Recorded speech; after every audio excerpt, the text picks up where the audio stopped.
बात ये है कि जाकी जस भवितव्यता तैसी मिले सहाय, कि जाकी जस भवितव्यता तैसी मिले सहाय, आप न पहुँचे तासु पही सुताए थाले जाए। जाकी जस भवितव्यता तैसी मिले सहाय, ये वो बात है मेरे प्यारे, जाकी जस भवितव्यता, जिसकी जैसी होनी होती है। होनी, हे लाडली, हे लाडली,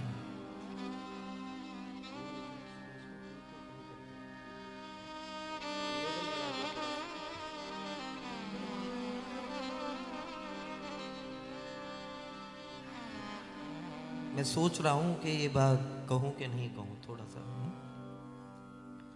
श्री बिहार जी तुम जानो, फिर से समझो। जाकी जस भवितव्यता तैसी मिले सहाय, जिसकी जैसी होनी होती है उसका प्रारूप उसको वैसा ही मिल जाता है। कैलाश भैया फिर से समझ लो, और जब तक समझ लो जब तक वो दिमाग में ना बैठ जाए। मेरे प्यारे ये संजीव भैया और ये बैठे हुए हैं, रात में यही बात हो रही थी।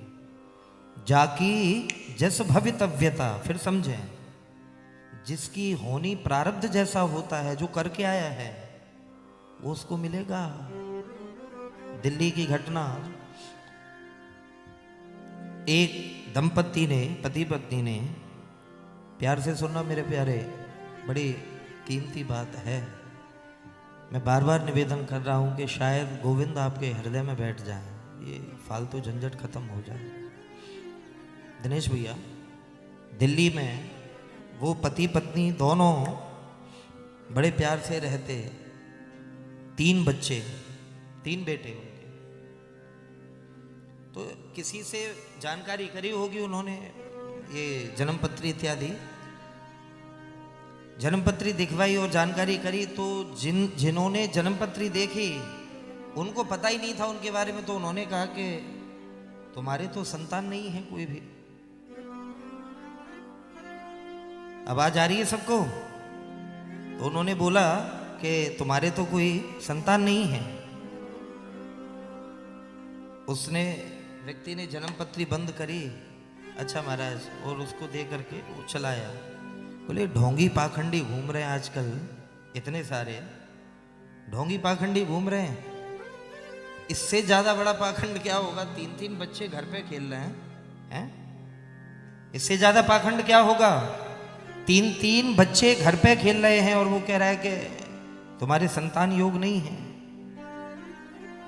1 महीने का समय व्यतीत हुआ मेरे प्यारे, व्यक्ति वो अपने जॉब पर था और दोनों बच्चे ऊपर वाले फ्लोर पे खेल रहे थे, और तीसरा बच्चा उसका बिल्कुल गोद का था, बिल्कुल गोद का, छोटा। श्रीलाल जी, श्रीलाल जी। तो वो ऊपर दोनों बच्चे साथ में बैठ करके, समझदार थे, 10-12 साल के, 9-10 साल के आसपास, ले आजा डॉक्टर डॉक्टर खेलते हैं, डॉक्टर डॉक्टर खेलते हैं, ले डॉक्टर डॉक्टर खेलते हैं। ये उसके पास चाकू था, चाकू, डॉक्टर डॉक्टर खेलते हैं। हे बिहार जी, हे बिहार जी, जैसे ही डॉक्टर डॉक्टर खेलने लगे तो चाकू उसको जब यहाँ स्पर्श हुआ तो उसने मना कर दिया, नहीं ताता लग जाएगी। और वो संयोग ऐसा हुआ, डॉक्टर डॉक्टर जबरदस्ती खेलने में वो चाकू गले में, जैसे ही उस बच्चे ने उसका खून निकलता हुआ देखा तो वो चीख पड़ा, बच्चा चीख पड़ा बड़ी जोर से, मम्मी। तो नीचे वो बच्चे को टब में नहला रही थी, वो कह रही ये खून खून निकल गया भैया, कि खून निकल गया। जैसे ही खून सुना तो वो नीचे से दौड़ी, बिना हाथ पैर की होकर के, घबरा गई, हाथ पैर फूल के, खून क्या हो गया, गिर पड़ा क्या, वो दौड़ करके गई। ये भूल गई कि बच्चा टब में बैठा हुआ है, उसको पकड़े हुए थी, वो टब में डूब करके खत्म। और जब ऊपर पहुंची, उस बच्चे के खून निकलता हुआ देखा, तो जैसे ही उसके वो चाकू देखा तो उसको मारने के लिए वो तीसरे बच्चे को ऐसे उसने किया, उसका पैर फिसल गया, बालकनी से नीचे गिर पड़ा। 2 मिनट के अंतराल में।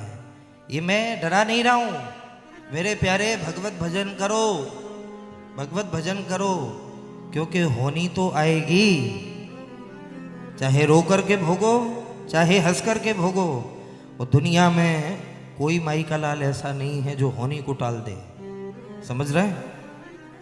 दुनिया में कोई ऐसा व्यक्ति नहीं है जो होनी को टाल दे। हाँ, श्री ठाकुर जी से, श्री परमात्मा से, श्री गोविंद से जुड़ करके एक जरूर स्थिति है कि यदि भगवती कृपा हो जाए, समझ रहे हैं?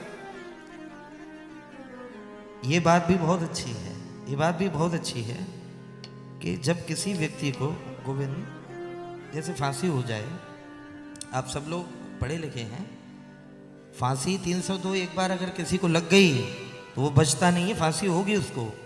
लेकिन यदि राष्ट्र का केवल राष्ट्रपति चाहे तो उसकी फांसी को रद्द करा सकता है, हाँ या ना? कोई मंत्री, विधायक नहीं, केवल राष्ट्रपति यदि चाहे वो मना कर दे कि इसको फांसी नहीं होगी मेरे बिहाफ पर, मैं कह रहा हूं इसको फांसी नहीं होगी, तो उसको फांसी नहीं होगी, कैंसिल हो जाएगी। बस यही प्रारूप है मेरे प्यारे। हम सब लोग भी कर्म बंधन में बंधे हुए हैं, गुनहगार हैं हम लोग। किसी ने पूछा, बोले हम तो गुनहगार नहीं हैं। अरे प्यारे, गुनहगार हैं तभी तो जीने और मरने के लिए यहाँ भेजा हुआ है उन्होंने। अगर गुनहगार नहीं होते हम लोग तो परमात्मा अपने पास में रखते ना, यहाँ क्यों भेजते हमको? कोई कर्म है हमारे, तभी तो ना यहाँ पर हम लोग कर्म भोगने के लिए आए हैं। लेकिन मेरे भैया, यदि जीवन जीते समय आपकी भक्ति का वो स्तर हो जाए, किसी आम व्यक्ति की औकात राष्ट्रपति तक हो सकती है क्या? किसी की लाखों करोड़ों में से किसी एक व्यक्ति की पहल राष्ट्रपति तक पहुंच पाती है। तो जब इस राष्ट्रपति तक पहुंचना इतना मुश्किल है, तो उस जगत के राष्ट्रपति, ये राष्ट्रों के पति, त्रिलोकी के नाथ तक अपनी पुकार पहुंचाना, ये कोई साधारण बात है? तो इसको कहते हैं भक्ति। और उस परमात्मा को ज्ञान के माध्यम से आप नहीं रिझा सकते। सच्ची बात कह रहा हूं, क्योंकि पढ़े लिखे तो बहुत घास खाते हुए घूम रहे हैं। हाँ, वैराग्य के माध्यम से आप बहुत नहीं रिझा सकते उनको। अगर कोई मार्ग है प्यारे, तो वो केवल और केवल भक्ति है। भक्ति मार्ग से ही आप ईश्वर को खुश कर सकते हैं। और यदि आपकी भक्ति की पुकार श्री ठाकुर जी ने सुन ली, तो वो आपका जो कर्मदंड है, जैसे राष्ट्रपति 302 कैंसिल करा सकता है, आपका वो कर्मदंड, यदि ये वाले, ये दिख रहे हैं आपको, ये यदि मालिक इन तक पुकार पहुंच गई और फाइल वहां पर लग गई, हृदय की वास्तविक पुकार, तो ये चाहे तो ये सारे कर्मदंड कैंसिल करा सकते हैं। बोले भैया माफ, इसके माफ। 84 लाख का जो चक्कर है ना, पर देखो मुक्ति क्या है, इस पूरे चक्रव्यूह में से, बीच में से ठाकुर जी उसको उठा के अपना लेते हैं कि ये अब मेरा हो गया, बाकी तुम चक्रव्यूह में पड़े रहो। जिसको उस पूरे झंझट से बीच में से उठा करके अपना लिया, बस इसी को मुक्ति कहते हैं, इसी को मुक्ति कहते हैं मेरे प्यारे।